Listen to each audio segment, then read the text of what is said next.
2 मुलांना घेऊन बायको दान दान दान लोकांच्या दारात फिरते, त्याचा पहिला बाप हो, मग दुसऱ्यांचे बाप बन, फुके तो फुकेच, काही बोलतो, असं कोण म्हणतं? कोण तो? हा खासदार गुडघ्यावर आहे काय अक्कल? गुडघ्यावर अक्कल आहे त्या खासदाराची? जाणून बुजून स्वतःला प्रसिद्धी मिळवण्यासाठी या दोघांवर बोलला की ह्याला प्रसिद्धी मिळते आणि हा छुपा अजेंडा आहे की आपल्या असलेल्या युपीतल्या लोकांना कुठेतरी एका बाजूनी चालवायचं आहे. हा फालतूपणा आहे आणि हा खासदारच फालतू आहे. मुजोरगिरीनी बोलेल, नाही बोलेंगे, क्या करना है वो करो. तर काय आम्ही मावळेच आहोत, छत्रपती शिवाजींचेच मावळे आहोत. तुम्ही कोण? महाराष्ट्रात ही मुजोरी कोणाचीच चालू देणार नाही. म्हणजे 93 पासूनचा आजपर्यंतचा आरोग्याचा रिपोर्ट हा तेव्हा नव्हता, या चित्रावागच्या मामीला झाल्याबरोबर कळला. ओके. आणि आता सगळ्यांच्या जीवावर ती बाई उठते. आता कबुतरच्या पण जीवावर उठली आहे. ठीक आहे. बघा, राज ठाकरे हे बाळासाहेब ठाकरे यांचे पुतणे. त्यांनी जेव्हा पक्ष स्थापन केला तो त्यांच्या हिमतीवर उभा केला. इकडचे चोर तिकडचे चोर, ह्याला पैसे दे त्याला पैसे दे केले.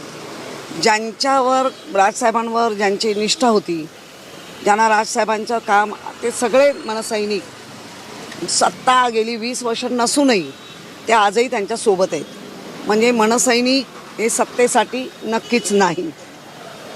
शिवसैनिक 1995ची जर सत्ता सोडली आणि ही 2.5 वर्ष तरी आम्ही कधी सत्तेत नव्हतो, तरी शिवसैनिक आजही त्यांना उद्धवजींना धरून आहे.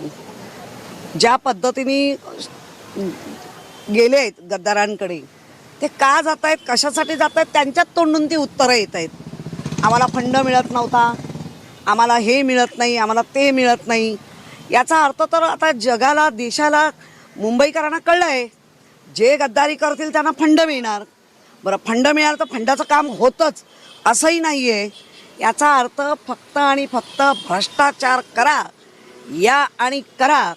आणि कोणालाही ज्यांना गेलेत त्यांना हेच पाहिजे होतं.